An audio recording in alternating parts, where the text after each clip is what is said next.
Abandoned city. Streets stretch endlessly, silent and empty, every corner frozen as if caught in a photograph of absence. Traffic lights hang mid-change, red and green frozen together, their glass catching the sunlight like tiny trapped prisms. Cars sit abandoned mid-turn, doors open, some with groceries spilling onto cracked asphalt, papers fluttering like fragile confetti. Skyscrapers loom overhead, glass facades reflecting a pale sky and long, empty shadows. The faint hum of distant wind threads through the streets, carrying echoes of footsteps that will never return. Every detail feels alive, yet wrong. The city remembers, even if no one does. Supermarket aisle. Shelves groan under the weight of untouched goods, organized with a precision that now feels absurd. Shopping carts are scattered, some tipped over, contents strewn like the aftermath of a hurried ritual. Produce glistens under fluorescent lights, bananas bright against the green of peppers, apples shining almost too perfectly. The smell of fresh bread clings stubbornly to the air, mingling with the faint chemical scent of cleaning sprays that haven't been disturbed for hours. Every product, every corner, seems to whisper the story of human care abruptly paused. You find yourself reaching for things that no one will ever need, each choice a silent conversation with the past. Neighborhood park. Swings sway slowly in a breeze that seems almost conspiratorial, creaking under the weight of imagined children. Grass grows in thick, unrestrained tufts between cracked concrete, pushing against man-made borders that once dictated order. Fountains murmur softly, trickling in uneven rhythms, the water cold and almost sentient as it moves without interruption. Trees arch gracefully over empty benches, their leaves shimmering with the first touch of sunlight, and birds circle cautiously, unsure of this suddenly unclaimed territory. The playground feels suspended in a delicate tension. Nature has reclaimed space, but it waits, hesitant, observing the sudden emptiness.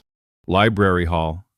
Rows of books rise like silent witnesses, each spine a marker of human curiosity. Dust motes float lazily through golden shafts of sunlight streaming from high windows, landing on forgotten novels and research journals. A journal lies open on a table, scribbled thoughts frozen mid-sentence. The air smells faintly of paper, ink, and old wood, a comforting yet haunting mixture. Footsteps echo, magnified by the cavernous hall, each creak in the floorboards emphasizing the stark absence of human voices. Knowledge persists in silence, stories endure, and you realize the world's memory lives here, patiently waiting for someone to remember it. Gas station. Fuel pumps stand like metal sentinels, their surfaces dulled by dust but gleaming faintly where sunlight strikes. Neon signs flicker sporadically, casting ghostly shadows across cracked asphalt. The faint, sharp tang of gasoline lingers, almost nostalgic, as though urging you to move, to journey, though no one travels anymore. Convenience stores sit stocked to the brim, shelves lined with snacks, water bottles, and supplies, untouched. Each detail, the hum of flickering lights, the smell of fuel, the abandoned lottery tickets in the trash, creates a quiet tension, a liminal space between movement and stasis, a threshold to the unknown beyond. Abandoned home. Furniture sits frozen in the middle of ordinary life. A jacket tossed on a chair, a cup of tea left on a counter, a pair of shoes abandoned by the door. Family photos stare silently from shelves, faces locked in permanent smiles. The smell of cooking clings faintly to the air, the scent of a past breakfast that will never be eaten. Children's toys lay scattered on rugs, pages of books face up as though mid-read. Every room is intimate, a diary written in objects and traces, telling stories of love, routine, and human presence now frozen.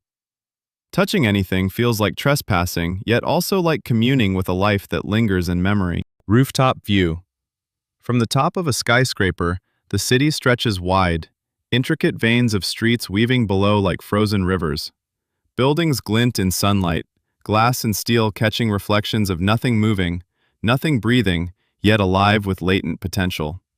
Birds glide lazily, the wind carries the faint salt of distant waters, and shadows stretch across rooftops in slow, elegant arcs.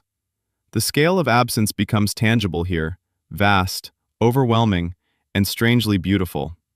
From this height, Isolation is visible, almost physical, and yet the quiet sky offers a kind of companionship, a world that continues its rhythm even without human eyes to witness it. Subway station. Tracks disappear into darkness, tunnels echoing endlessly with the faintest sounds.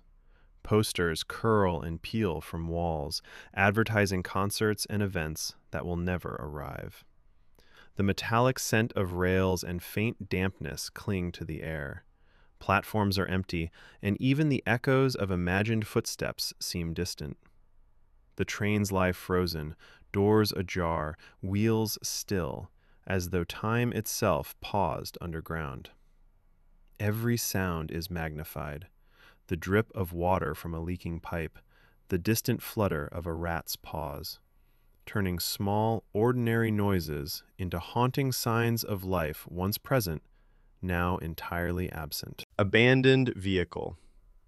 Cars and trucks rest in frozen mid-motion, interiors revealing fragments of interrupted lives. A crumpled jacket lies across the passenger seat. A toy rests in the back. A notebook half open with the ink still fresh. Dust settles on dashboards. Wind rattles windows, and faint smells of leather and oil linger, a memory preserved in air and metal. Each vehicle is a capsule, a moment held in suspension. They are markers of movement, now silent monuments, each telling a story of human life abruptly halted, every detail drawing the observer deeper into the experience of absence. Empty highway. Asphalt stretches for miles, lane markers fading beneath layers of dust and debris. Streetlights blink intermittently, bridges sag quietly under the weight of neglect, and the horizon seems endless. The wind whistles through tunnels and overpasses, carrying distant scents of forests and rivers, unclaimed by human traffic. Every curve, every intersection feels like a question without answer, a path designed for journeys now devoted to stillness. This highway, once alive with purpose, is now a monument to absence, where the imagination fills the void left by motion halted. Nightfall.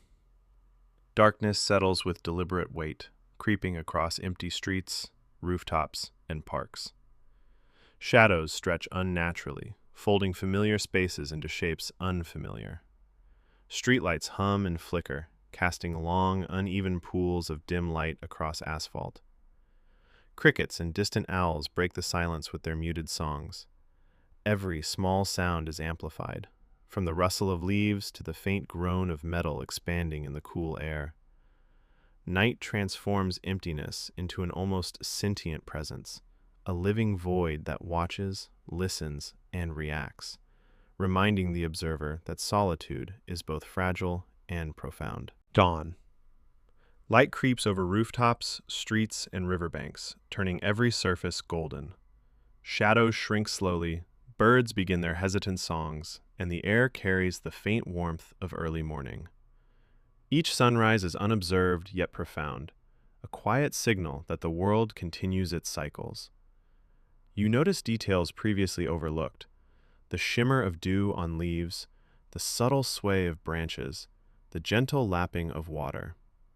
Time moves, renewal happens, and even in the deepest isolation, life asserts its quiet persistence, offering both solace and subtle challenge to the lone observer.